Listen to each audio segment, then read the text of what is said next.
नमस्कार। मैं हूँ राहुल और आप देख रहे हैं मेरा रुख।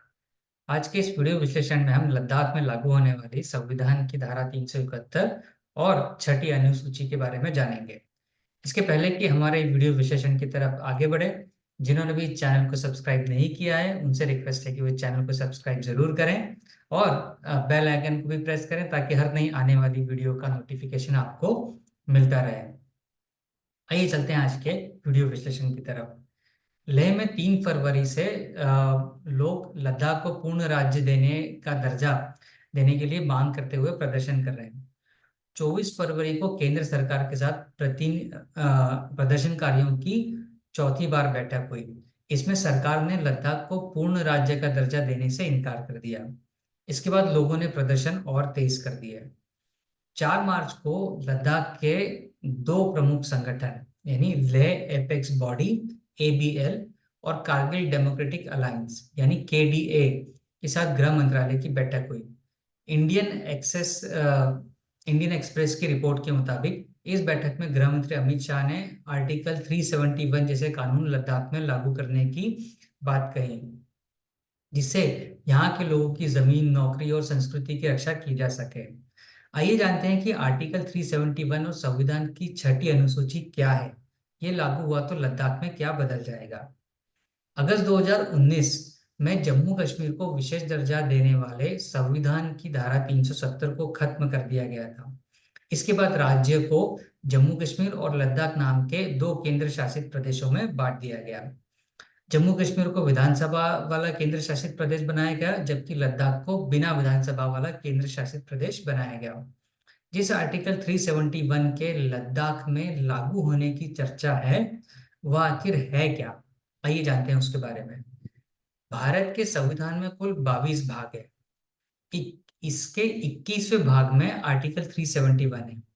इसी आर्टिकल 371 से जुड़े प्रावधानों के जरिए महाराष्ट्र, आंध्र प्रदेश, गुजरात, तेलंगाना, सिक्किम, मिजोरम, अरुणाचल प्रदेश, असम, नागालैंड, गोवा, मणिपुर और कर्नाटक को स्पेशल स्टेटस का दर्जा मिला हुआ है। इसमें इन 12 राज्यों को बाकी राज्यों से कुछ अलग और खास अधिकार मिलते हैं। जैसे इन राज्यों में रहने वाले धार्मिक और सामाजिक समूहों की प्रार्थना और बाकी मामलों में राज्य या केंद्र सरकार हस्तक्षेप नहीं करती है। ये समूह अपने मामलों में कोई भी अहम फैसला ले सकते हैं। शुरुआत में ये कानून सिर्फ महाराष्ट्र और गुजरात के कुछ क्षेत्रों में लागू हुआ था, लेकिन नए राज्यों के बनने के साथ ही आर्टिकल 371A जैसे आर्टिकल 371A से 371J तक नए प्रावधान इसमें जोड़े गए।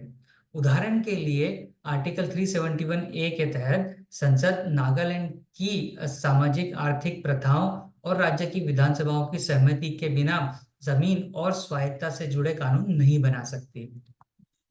इसके तहत आर्टिकल 371G में मिजोरम के लिए विशेष प्रावधान किया गया है। 371B और 371C असम और मणिपुर की विधानसभाओं को विशेष समिति बनाने की इजाजत देती है। इन्हीं समितियों में आदिवासी क्षेत्रों और पहाड़ी क्षेत्रों से चुने गए विधायक शामिल होते हैं।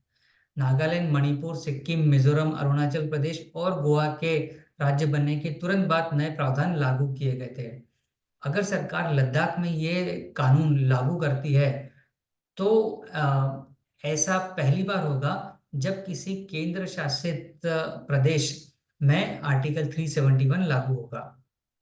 अब आइए समझते हैं अब आइए समझते हैं कि 4 साल पहले जिस आर्टिकल 370 को हटाया गया था उससे ये 371 कितना अलग है। भारतीय संघ में जम्मू कश्मीर को शामिल करने के बाद आर्टिकल 370 के तहत प्रदेश को विशेषाधिकार दिया गया था। 2019 में संसद ने उन प्रावधानों को खत्म कर दिया। दिसंबर 2023 में सुप्रीम कोर्ट ने आर्टिकल 370 को निरस्त करने पर मुहर लगाते हुए कहा कि यह प्रावधान संविधान के अस्थायी और संक्रमणकालीन अध्याय 21 का हिस्सा था। उसी तरह से आर्टिकल 371 भी संविधान के 21वें अध्याय का हिस्सा है, जिसे अस्थायी प्रावधान कहा गया है। अनुच्छेद 371 यानी आर्टिकल 371 के तहत लद्दाख के लिए विशेष व्यवस्था बनाने के लिए संविधान में संशोधन करना पड़ सकता है, लेकिन इसके बाद दूसरे राज्यों में भी ऐसी मांगों के लिए दबाव बढ़ने से संघीय व्यवस्था पर मुश्किल बढ़ सकती है। लद्दाख में संविधान की जिस छठी अनुसूची के बारे में लागू करने के बारे में बात हो रही है, आइए जानते हैं कि वो छठी अनुसूची क्या है। चर्चा में यह भी है कि केंद्र सरकार लद्दाख में आर्टिकल 371 के बजाय संविधान की छठी अनुसूची लागू कर सकती है। संविधान की छठी अनुसूची लागू करके आर्टिकल 244 के जरिए किसी राज्य के अंदर किसी क्षेत्र को विशेषाधिकार दिया जाता है, ताकि वहां रहने वाले विशेष जातियों और समूह अपनी पहचान सुरक्षित रख सके। नॉर्थ ईस्ट के 4 राज्य यानी असम, मेघालय, त्रिपुरा और मिजोरम में संविधान की छठी अनुसूची लागू है। इसके जरिए वहां की स्वायत्ता जिला परिषद या ऑटोनोमस डिस्ट्रीब्यूशन काउंसिल, जिसे एडीसी, बनाई गई है। आर्टिकल 244(2) और 275(1) के जरिए इन ऑटोनोमस बॉडी को अपने इलाकों में संस्कृति, रीति रिवाज, वन प्रबंधन, खेती, किसानी, गांवों कस्बों का प्रशासन, विरासत, विवाह, तलाक ऐसे विशेष कानून बनाने पर छूट दी गई है। साथ ही उन्हें लैंड रेस्क्यू और कुछ अन्य टैक्स इकट्ठा करने का भी अधिकार दिया गया है। इन लोकल बॉडीज को छूट दिए जाने के पीछे तर्क यह दिया गया है कि जमीन के साथ ही आदिवासी समुदाय का संबंध उनके पहचान का अधिकार है। आर्टिकल 371 के बजाय लद्दाख के लोग संविधान की छठी अनुसूची ही क्यों चाहते हैं, और दोनों कानूनों में अंतर क्या है, आइए इसे समझते हैं। आर्टिकल 371 अस्थायी प्रावधान है, जबकि छठी अनुसूची के प्रावधान स्थायी है। आर्टिकल 371 के तहत सामाजिक सांस्कृतिक व्यवस्था का संरक्षण पर स्थायी जोर है। दूसरी ओर छठी अनुसूची में किसी खास क्षेत्र को मिनी राज्य का दर्जा और अधिकार मिल जाता है। इसके तहत उन्हें कानून बनाने, टैक्स वसूलने, न्यायालय और विकास कार्य के लिए अपने अधिकार हासिल होते हैं। आर्टिकल 371 के तहत नए राज्य के गठन के बाद संवैधानिक संरक्षण का अस्थायी प्रावधान किए गए थे।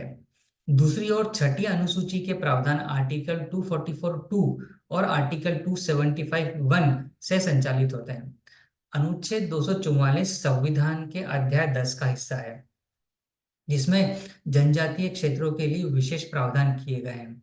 आर्टिकल 275 के तहत जनजातीय क्षेत्रों में विशेष ग्रांट और प्रावधान किए गए हैं। इसलिए आर्टिकल 371 के बजाय यहाँ के लोग छठी अनुसूची लागू करना चाहते हैं, ताकि लद्दाख के लोगों को ज्यादा अधिकार मिल सके। अब देखते हैं कि क्या आर्टिकल 371 या संविधान की छठी अनुसूची लद्दाख में लागू हो सकती है। इसका जवाब है हाँ, इसकी संभावना है। गृह मंत्री अमित शाह ने भी अपने बयान में इसकी संभावना जताई है। अगस्त 2019 में संसद ने कानून बनाकर जम्मू कश्मीर के आर्टिकल 370 को खत्म करने के साथ ही लद्दाख को केंद्र शासित प्रदेश का दर्जा दे दिया गया था। हालांकि लद्दाख के लिए दिल्ली और पुडुचेरी जैसी विधानसभा का प्रावधान नहीं किया गया है। इसलिए वहां पर दो तरह की प्रमुख मांगे हैं। पहली, जनता द्वारा चुनी गई सरकार और स्थायी प्रशासन जिसके पास उनके अधिकार हो। दूसरा, लद्दाख की संस्कृति की रक्षा के साथ वहां के लोगों को सरकारी नौकरी में आरक्षण। आर्टिकल 371 की संवैधानिक व्यवस्था के माध्यम से किसी धार्मिक या सामाजिक समुदाय को अपने भौगोलिक क्षेत्र में स्वायत्ता के विशेष अधिकार हासिल होते हैं। वहीं संविधान की छठी अनुसूची में किसी राज्य के जनजातीय इलाकों को विशेष संरक्षण देने का प्रावधान है।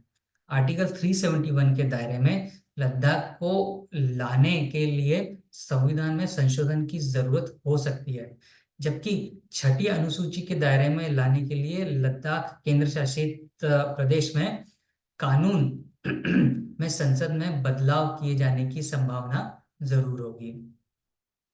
अगर लद्दाख में संविधान की छठी अनुसूची या आर्टिकल 371 लागू हुआ तो क्या बदलेगा वहां पर, आइए इस बारे में समझते हैं। छठी अनुसूची लागू होने पर लद्दाख में लोकल लेवल पर स्वायत्ता जिला परिषद या स्वायत्ता क्षेत्रीय परिषद की स्थापना हो सकेगी। उस परिषद में चुने हुए सदस्य को जनजातीय क्षेत्रों में प्रशासन यानी शासन करने का अधिकार होगा। परिषद में ग्रामीण प्रशासन, कृषि, वन, शादी, तलाक, उत्तराधिकार जैसे विषयों पर कानून बनाने और उन्हें लागू करने का अधिकार हासिल होगा। इसके अलावा सिविल और क्रिमिनल मामलों के लिए परिषद के तहत स्थायी अदालतों के गठन के लिए भी इस परिषद को राज्यपाल मंजूरी दे सकते हैं।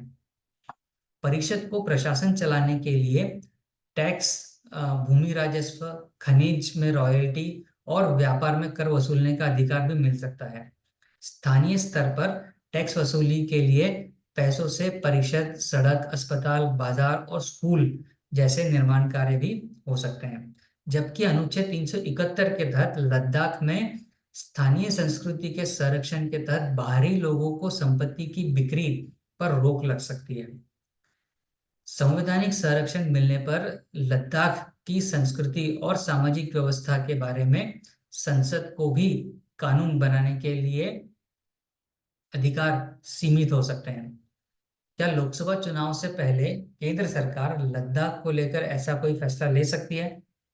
इसका जवाब है हाँ। पॉलिटिकल एक्सपर्ट्स बताते हैं कि इसकी पूरी संभावना है। बीजेपी के खिलाफ गुस्सा सिर्फ कश्मीर में नहीं बल्कि लद्दाख और जम्मू में भी है।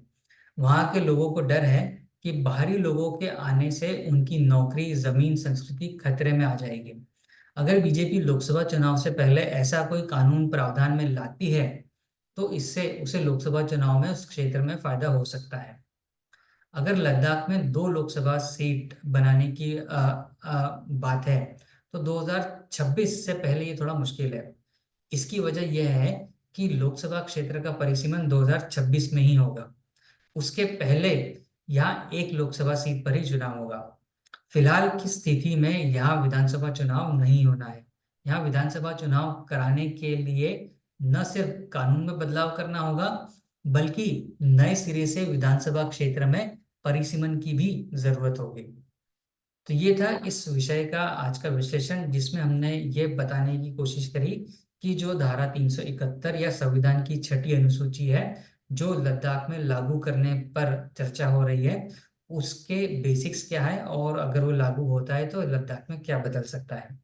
अगर आपको वीडियो विश्लेषण पसंद आए तो इसे लाइक करें, कमेंट करें, शेयर करें और चैनल को सब्सक्राइब करना भी ना भूलें। मिलते हैं नेक्स्ट वीडियो में किसी नए विषय के साथ। तब तक के लिए नमस्कार।